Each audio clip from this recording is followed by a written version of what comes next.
Te damos la bienvenida a un nuevo audio de la hora silenciosa de Palabra de Vida, donde líderes alrededor del mundo compartirán con nosotros.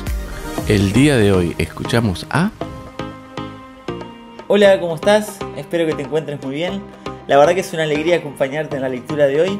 Mi nombre es Marcos, tengo 27 años, soy del país de Uruguay y me congrego en la Iglesia de la Espada. El pasaje que nos toca meditar en el día de hoy se encuentra en Juan, capítulo 6, y vamos a leer del versículo 22 hasta el 34, así que te animo a que agarres tu Biblia y podamos leerlo juntos. Dice el versículo 22, el día siguiente, la gente que estaba al otro lado del mar vio que no había habido allí más que una sola barca, y que Jesús no había entrado en ella con sus discípulos, sino que éstos se habían ido solos. Pero otras barcas habían arribado de Tiberias, junto al lugar donde habían comido el pan después de haber dado gracias al Señor. Cuando vio pues la gente que Jesús no estaba allí, ni sus discípulos, entraron en las barcas y fueron a Capernaum buscando a Jesús. Y hallándole al otro lado del mar, le dijeron, Rabí, ¿cuándo llegaste acá? Respondió Jesús y le dijo, de cierto os digo que me buscáis, no porque habéis visto las señales, sino porque comisteis el pan y os saciasteis. Trabajad, no por la comida que perece, sino por la comida que a vida eterna permanece, la cual el Hijo del Hombre os dará, porque a éste señaló Dios el Padre. Entonces le dijeron, ¿qué debemos hacer para poner en práctica las obras de Dios? Respondió Jesús y les dijo, esta es la obra de Dios, que creáis en el que Él ha enviado. Le dijeron entonces, ¿qué señal pues haces tú para que veamos y te creamos? ¿Qué obra haces? Nuestros padres comieron el maná en el desierto, como está escrito, pan del cielo les dio a comer. Y Jesús les dijo, de cierto os digo, no os dio Moisés el pan del cielo, mas mi Padre os ha dado el verdadero pan del cielo. Porque el pan de Dios es aquel que descendió del cielo y da vida al mundo. Le dijeron, Señor, danos siempre este pan. Jesús les dijo, yo soy el pan de vida, el que a mí viene nunca tendrá hambre, y el que en mí cree no tendrá sed jamás. Qué linda historia. Vemos como en este relato de esta multitud que quería encontrarse con Jesús, que le buscaba, y uno a priori podría decir que eso es algo positivo.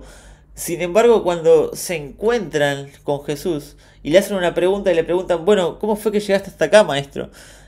Jesús ni siquiera se gasta en responderle esa pregunta, sino que le dice, si te fijas, mirá, en el versículo 26 dice, respondiendo Jesús y les dijo, de cierto os digo que me buscáis, no porque habéis visto las señales, sino porque comisteis el pan y os saciasteis. ¿Ves? Jesús no le contesta la pregunta porque sabían con la intención que venían a él. Y era una multitud totalmente egoísta, que buscaba aprovecharse de Jesús y de lo que él le podía dar a cada uno de ellos. Y Jesús le dice que habían comido ese pan y se habían saciado y por eso le buscaban, porque hace mención a algo que había pasado recientemente, el día anterior.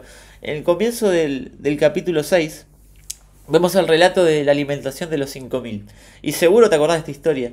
Pero era una multitud muy grande, quizás más de 10.000 personas. La Biblia dice que eran 5.000 hombres, pero no se contaban las mujeres ni los niños. Y llegó un momento donde se hizo de noche y la gente tenía hambre, entonces los discípulos le dicen a Jesús, bueno, despedilos porque ya está, o sea, ya es muy tarde. Y Jesús como que los pone en un aprieto y le dice, no, denle vosotros de comer. Y bueno, allí Dios hace un milagro impresionante que todos conocemos, que bueno, multiplica los panes y los peces. Pero lo que quiero que entiendas es que esta misma multitud que aparece en la alimentación de los 5.000 es en parte la que se encuentra con Jesús ahora. Y el corazón de esta multitud era un corazón totalmente egoísta. Yo no sé si alguna vez te pusiste a pensar, pero entre tantas personas, más de 10.000, solamente habían para comer 5 panes y 2 peces. Mirá, yo creo que es obvio que no, que muchos de ellos tenían alimentos, sin embargo no estaban dispuestos a darlo. Igual aunque Jesús conocía el corazón de ellos, este Dios de gracia los alimenta, come el pan, se sacian y de hecho hasta sobra comida. Pero claro, como esta multitud ve el poder de Jesús, ellos intentan aprovecharse de alguna manera. Y déjame leerte el versículo 15. Dice, pero entendiendo Jesús que iban a venir para apoderarse de él y hacerle rey, volvió a retirarse al monte del Solo. Estas personas querían aprovecharse de Jesús. Querían hacerlo rey porque para ellos Jesús es la solución a sus problemas inmediatos. Es la solución para el hambre, es la solución para la pobreza. De hecho, estaban siendo gobernados por el Imperio Romano y era una oportunidad y ese libertador que ellos estaban esperando en ese momento. Entonces ves todos beneficios que querían sacar de Jesús.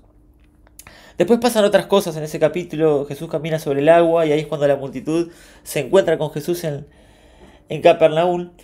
Pero cuando lo encuentran, no lo buscan porque comprendieron quién es Jesús realmente. El Hijo de Dios, el Todopoderoso. Esas señales que habían visto de parte de Él no los llevó a reconocerse y postrarse delante de Dios. Ellos iban a Jesús solamente por lo que les podía dar. Querían milagros, milagros y milagros en su vida. Estaban enfocados en lo material, buscando a Jesús solamente por lo que les podía dar, en vez de buscarlo por quién era Él.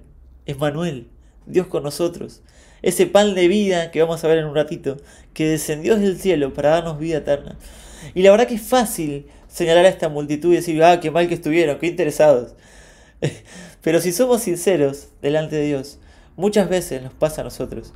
Y vamos con una actitud incorrecta a la presencia de Dios, intentando recibir algo a cambio. Y cuando Dios dice que no, o cuando vemos que, o sentimos que Dios no nos escucha, o que no nos responde, nos frustramos.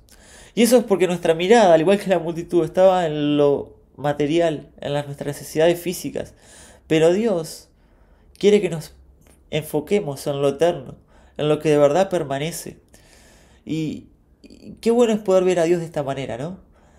Ver a un Dios que me ama tanto que envió a Jesús a morir por mí y me dio vida eterna. Y yo por eso voy a Dios y le sigo y le adoro y le obedezco. No por lo que pueda recibir. Que a ver, Dios nos llena de bendiciones, porque es un Dios de gracia. Pero yo no voy con esa actitud, sino con una actitud de agradecimiento, de pensar en este Dios que pensó en mí, que me rescató de la inmundicia del pecado y me trajo libertad. Pero el pasaje continúa y vemos en el versículo 28 que la multitud le hace otra pregunta. Le dice, ¿qué debemos hacer para poner en práctica las obras de Dios? A lo que Jesús les responde, esta es la obra de Dios, que creáis en el que Él ha enviado. ¿Ves? Esta multitud confundida le pregunta qué tenía que hacer. Y Jesús le responde, no se trata de hacer, no es por obras, no es por ahí. Se trata de creer en el que Dios había enviado. Lo tenían delante de Él. Y ya llegando al final del pasaje, en el versículo 30, vemos cómo la multitud hace otra pregunta. Le dijeron entonces, ¿qué señal pues haces tú para que veamos y te creamos? ¿Qué obras haces? O sea, definitivamente esta multitud no estaba entendiendo nada, ¿no? Habían visto milagros de parte de Jesús, por eso iban hacia Él. Sin embargo, cuando Jesús les dice que no tenían que hacer nada, que no era por obras, sino que debían de creer, ellos confundidos le preguntan, bueno, pero ¿qué hiciste vos para que yo crea, para que crea en vos? O sea, era tanta la ceguera espiritual que tenían que incluso comparan algo que habían vivido el pueblo de Israel en el desierto, cuando Dios proveyó maná del cielo para saciar el hambre que tenían y alimentar y proveerle durante esos 40 años en el desierto. Ellos siguen pensando la necesidad, en qué es lo que tiene Dios para darle. Pero ves, su mirada sigue en sus problemas de este mundo. Finalmente Jesús les anima a no poner su esperanza en aquellas cosas que se van a terminar, como las de este mundo, sino en el pan que Él les ofrece, que es para vida eterna. Y hace una declaración asombrosa en el versículo 35, dice, yo soy el pan de vida, el que a mí viene nunca tendrá hambre, y el que en mí cree no tendrá sed jamás. Qué hermoso. Jesús ofrece una satisfacción que es completa y eterna a todas las personas que ponen su confianza en Él. Jesús lo que hoy nos está diciendo es que ya no necesitamos pan en nuestra vida, no necesitamos milagros y milagros en nuestra vida, porque no se trata de esta tierra, se trata de lo eterno. Necesitamos tener una relación genuina con Él, porque solo Él puede ofrecer lo que nada ni nadie más puede, que es llenar el alma por completo y darnos vida eterna. La verdad espero que este pasaje te haya sido de desafío para tu vida, así como lo fue para la mía. Y bueno, te mando un abrazo grande. Gracias por escucharnos. Recuerda que este audio no reemplaza tu tiempo a solas con Dios. Te animamos a que escribas tus aplicaciones personales. Hasta mañana.